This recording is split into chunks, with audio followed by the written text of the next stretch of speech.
Wow, a new place. So sometimes you have a normal day on the internet, sometimes you go onto youtube.com and you watch a video of Tom Scott riding a hovercraft made out of components from a leaf blower, and you're like, wow, what good content. Some engineer's niche passion project captured succinctly in a 4-minute video. I like having a normal day on the internet. I like this. But sometimes you're in that weird part of YouTube again, and the internet gives you a magic wormhole to fall into where some band that you've never heard of releases an album on some random indie label you're following, and suddenly you're spending the next hour and a half staring into a campfire, feeling the heat slowly cook your face as 5 Australian guys stand behind you in a semicircle T-posing. And that's what happened to me when I first discovered Dealers of God, who released their album Dealer's Choice on the Dismiss Yourself label earlier this year. Dismiss Yourself is a niche, very online music label that I like to keep an eye on every now and again. A friend of mine introduced me to it, and she was really insistent that I check this project out. As for Dealers of God, they are an Australian rap group consisting of members DJ Cheesewater, DJ Dick Doctor, Jonathan Citizen, John City for short,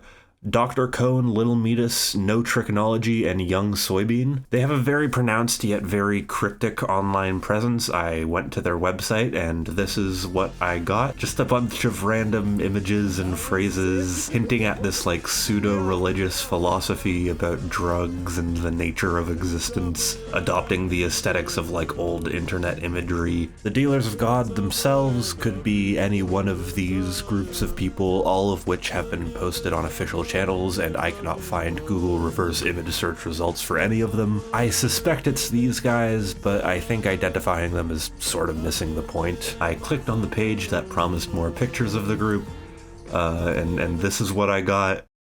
So I kinda love them. The first thing you might glean from this album cover,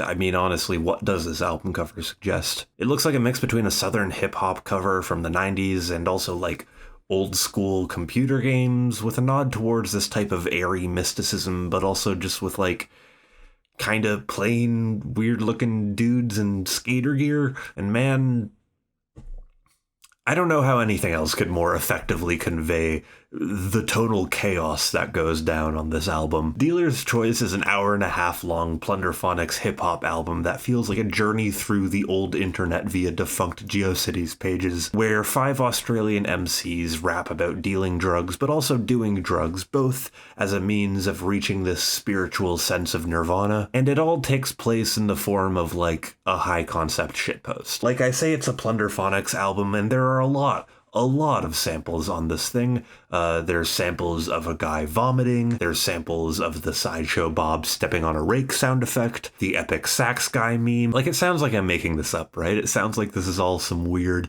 in-joke that I'm doing, but no, this is all real. You can go to bandcamp.com right now and listen to the song Escape from Police Barefoot on Xanax featuring Brian Eno, and nothing is stopping you. That's the magic of the internet. Or you can listen to Back Through the East, which is the song that I want to highlight in this video specifically. Of course, link is in the description to both the full album and to this song. I hope when I say that this reminds me of old school computer games, that part of you just kind of intrinsically gets that, because it is a bit hard to describe. Just like the 90s-ness of all of the sound effects at the beginning, the swooshy reversed hip-hop samples, they all sound like charmingly dated. I'm in your city, man. Melbourne City, man. In the east of Melbourne.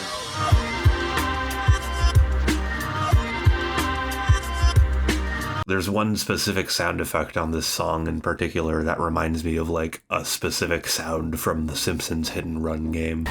But all throughout the album we get these layered sections of strings and wind instruments and sometimes vocals that are like whimsical and grand and kind of sound tribal, like music from early RPGs. It sounds like some wild music from a trading quest in an unknown land. It feels like the music that would play in the intro to a Civilization game if the Civ you were building was a trap house in rural Australia. And then they make it work so well as like a hip-hop beat. Like, there's this great sense of this huge hypnotic rhythm to it with these staccato guitar hits. And then the pan flutes that they use feel kind of like weirdly West Coast 90s. Like, if you replaced it with a synthesizer, that's exactly what it would be. But since it's a pan flute, it feels like there's so much more whimsy to it. And then, of course, on top of all of that, we get a sample of the Baker Street saxophone riff.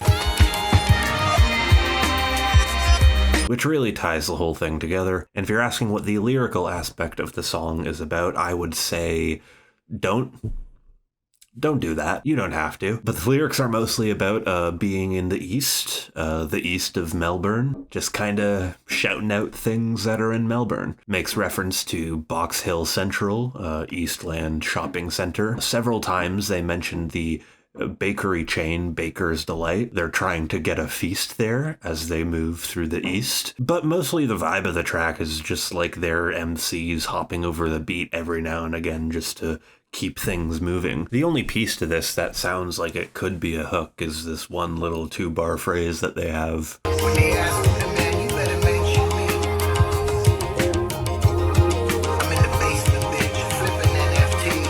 Which, to clarify, like, this isn't NFT music or anything. You know, this is the only time it's mentioned on the entire album, and it just seems like another thing that they put on the list of illegitimate money-making schemes that they have. And also just their delivery and the way that it's being rapped about. It's a lot of fun because they're not trying to make it sound cool in the slightest. All of the rappers' tones throughout the entirety of this song are just like completely flat, totally relaxed. Hey man, do you want to go to the Baker's Delight? If anybody's wondering about an official stance on crypto from these guys, we can look at their description on Bandcamp where they say fuck NFTs, but they also say fuck Biggie Smalls, and that they are personally responsible for the death of Pope Benedict XVI, so I don't know what to gauge from any of that. Man, just the sense of humor in this music, it makes me so fucking happy. Like, combining beats that feel this enchanting and fun with just this relentless deadpan humor. I go around in my room fucking skulking like Shrek Gets Spooked, singing to myself, I'm in the basement, bitch, I'm flipping NFTs. And the music is just so inspiring and sunny and bright, and it just makes it all the better when there's this heavy mix of random dumb shit put in there to make you laugh. Like, the last 2 minutes of this entire track are just like